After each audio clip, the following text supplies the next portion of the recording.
It's a brand new season for the Evergreen Park High School Mustang football team, and back with me for another year, week to week, previewing the games, talking about the game that had happened the week previous, is the head coach of the Mustang football team, and that's Jim Ramazinski. How are you, Coach Ram? Good. Thanks a lot for having me, Chris. Thanks for coming back. This is fun. We've done this now a couple of years together. And, you know, I was thinking as we were getting ready to do this show, and we're going to talk a little bit about what to look forward to this season, how the team has changed, your schedule, kind of preview everything. You have your first game here this Friday night against the Ag School. Mm-hmm. If I remember right, you have a friendship with the guys that are coaches over there. Yeah. So this is a nice rivalry game for you to kick off with? It's a ton of fun. Pat Aid, their head coach, I know I talked about him on here before. No, we just like competing with each other. He runs a great program there. He does an awesome job. Him and his staff. Bill Green, his offensive coordinator, has been around for a while.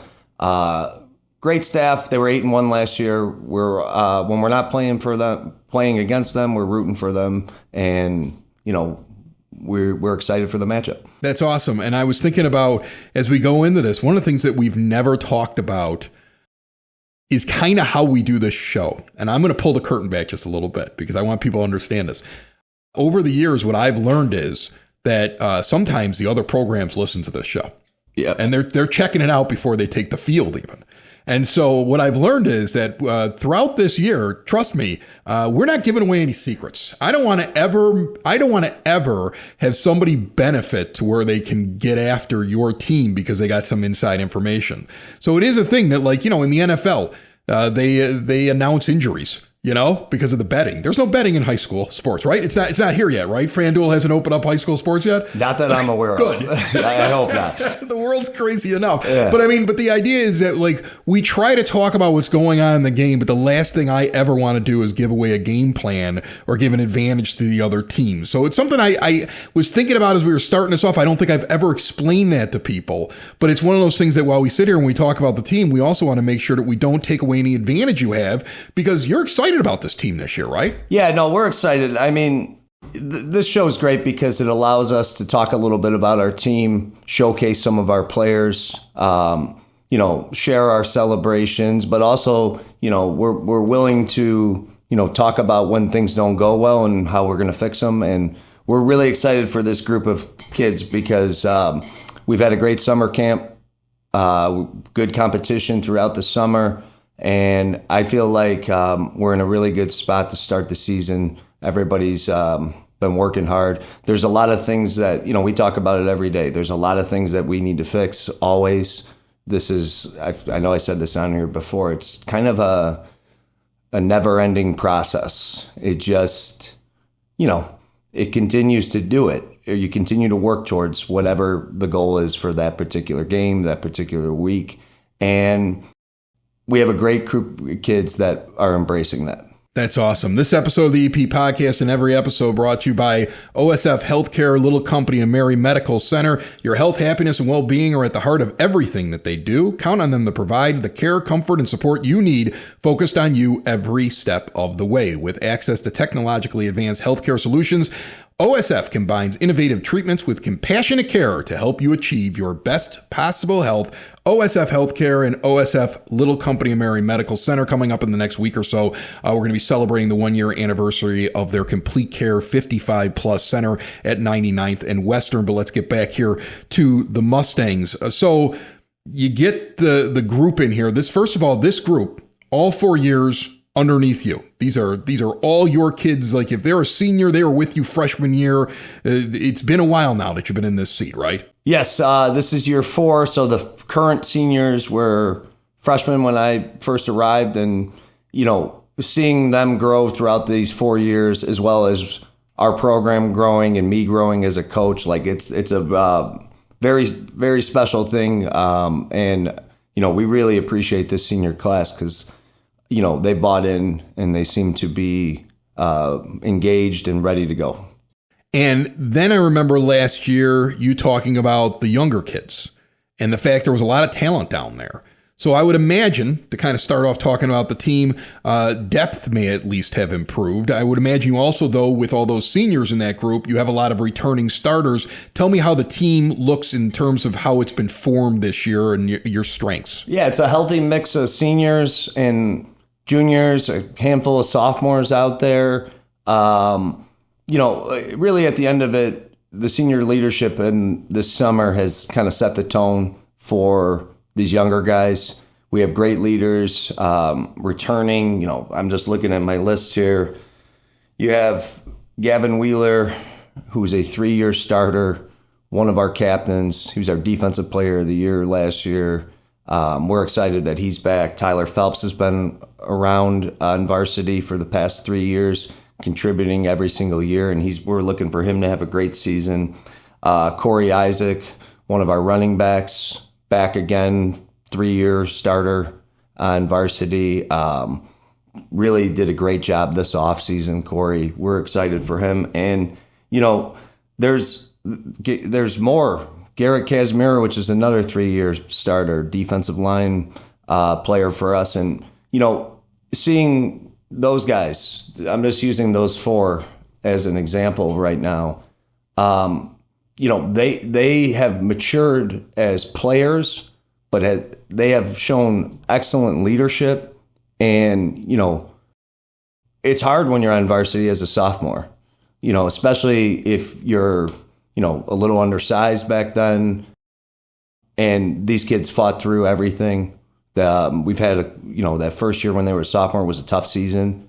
And, they did not put their heads down. They just keep working, and we're really excited to see what they can do this year. It's interesting that you mentioned that, they're sophomores when they first get there, but they haven't grown into their body yet. I mean, high school sports, there's a big difference from what you look like when you're a freshman to when you're a senior. Do you ever get to a camp and see a kid and go, wow, that kid's changed? There's been a growth spurt. I'm kind of excited about it. I would imagine it happens every once in a while. Yeah, I mean, you see, usually there's one kid a year at least where you're like, didn't see that coming. Like, someone's been eating their Wheaties, and I'm not talking, it's not always like crazy dramatic, you know what I'm saying? But no, I mean, the reality is, especially a school like ours, smaller school, we want to keep every kid on our team all 4 years, because we want to make sure, not only, I think, building the accountability, discipline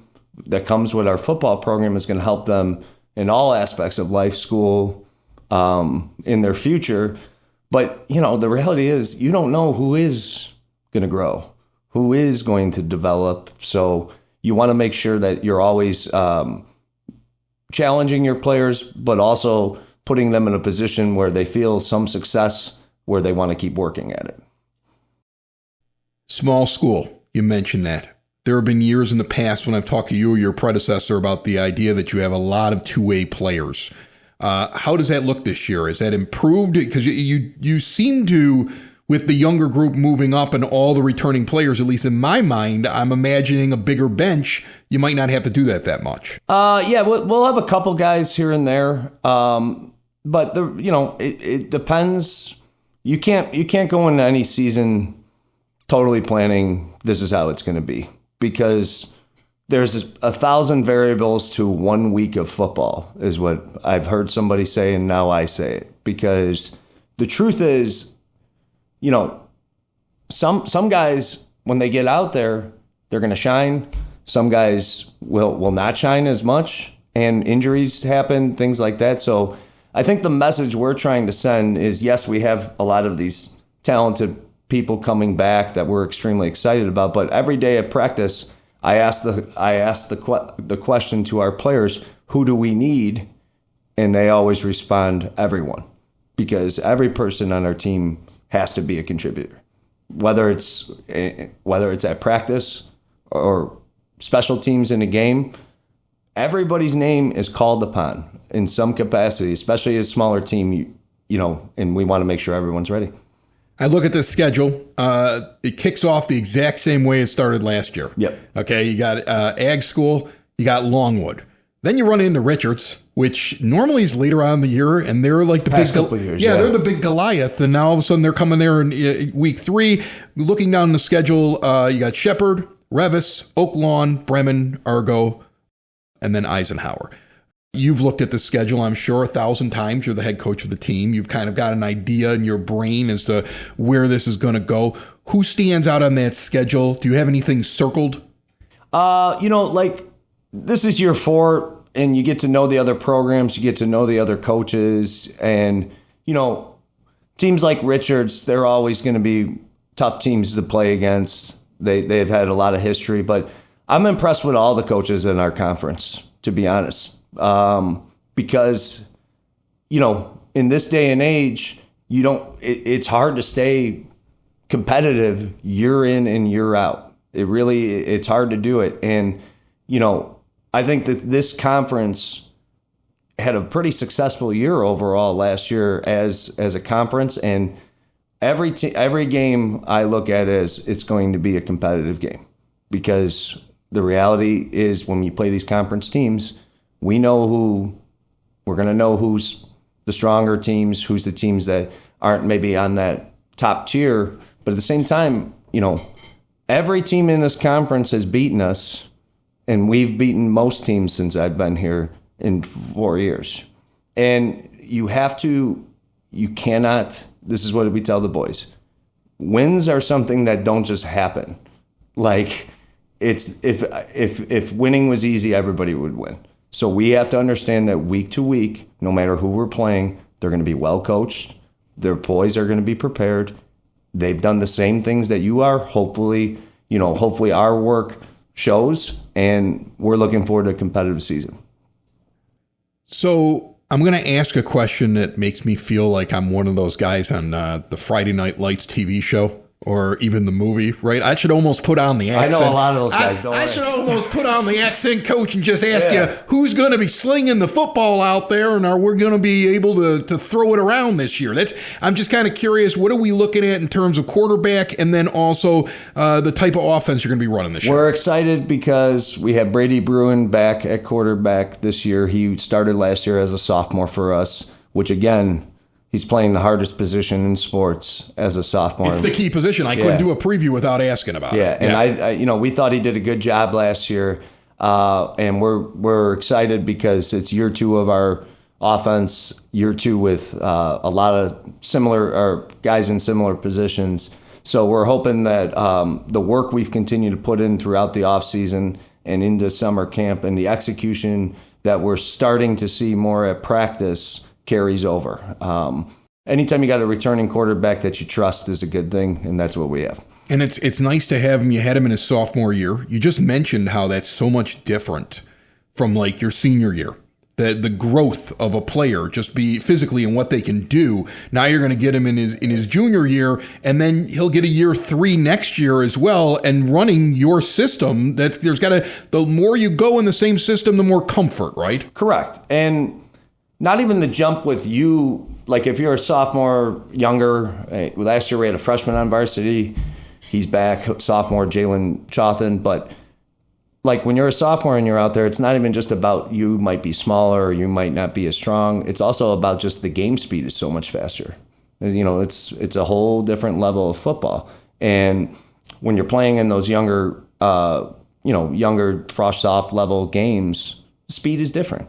And it's hard for somebody to, you're not going to realize the game speed of varsity until you play it. And we've had guys play it. We've had guys play it at key positions. We're confident in their confidence in what they're doing. How important is senior leadership when you do have a young quarterback like you had last year, right? I mean, like I can just think back to high school and the idea that it wasn't like I was going to get the same level of respect from seniors when I was a freshman or a sophomore. Yes, he's a skilled player and he's your QB, but it must be really important to have good seniors on the team when those young guys are coming in the skill positions. Definitely. I mean, leadership means a whole lot to a football team. If you have good leaders, even when things don't go well, which they're not, we talk about that all the time. You're not going to have perfect seasons, perfect games, perfect practices. But when you have strong leadership, you can kind of get past those moments. They are the ones who help carry some of the players through, not just us. And I thought our team did a good job of welcoming Brady last year. A lot of those guys are back again this year, and we have a great team chemistry right now. And I'm also pretty excited just about our leadership from seniors. Okay, I'm looking at the schedule, and max prep sometimes I get confused. Is this a home game this week? This is a home game, yeah. All right, so we're kicking off at home. 7 p.m. 7 p.m. Friday night, the 21st, EPCHS. I would expect a lively crowd at the beginning of the year. I think everybody's always just hyped up for it. Let's talk about the Ag School real quick. You mentioned their record last year. You were their only loss, weren't you? Yeah, they lost when they got to the playoffs, but their regular season was an 8-1 record, and like I said before, they're an extremely well coached team. They have dedicated kids on their team. I know they also have a lot of players returning, and you know what? It's a great matchup. It's two schools that are similar size to each other, just down the street from each other essentially, and it's a good matchup, and we are well aware that they're coming on Friday night with full intention to win the game. Oh, it's got to be the only thing they've talked about since they started preparing for the season. Like, hey, this is the only team that beat us last year. This is probably like a key thing, and you probably have to remind your guys, look, this team's coming ready. Oh, yeah. Well, I know they're going to be ready because I've seen them play, and I know their coaches. And this is what it is. They're saying the same stuff that we're saying. And what the whole thing that you have to be able to do is get that practice intensity to be at a high level where when you get to this first game, nothing is as surprising as it has to be. You're more prepared, you're ready to go. And I think it's a great matchup for us and for Ag, and we know we're in for a battle on Friday night. All right. That's Coach Jim Ramazinski, Coach Ram, and the Evergreen Park Mustangs taking on the Chicago Ag School Friday night at EPCHS. It's going to be a 7 p.m. kickoff. Good luck in Game 1, and we'll see you next week. Thank you very much. Looking forward to a great season. Go Mustangs. It's the EP Podcast. All things Evergreen Park. It's the EP Podcast. Evergreen Park.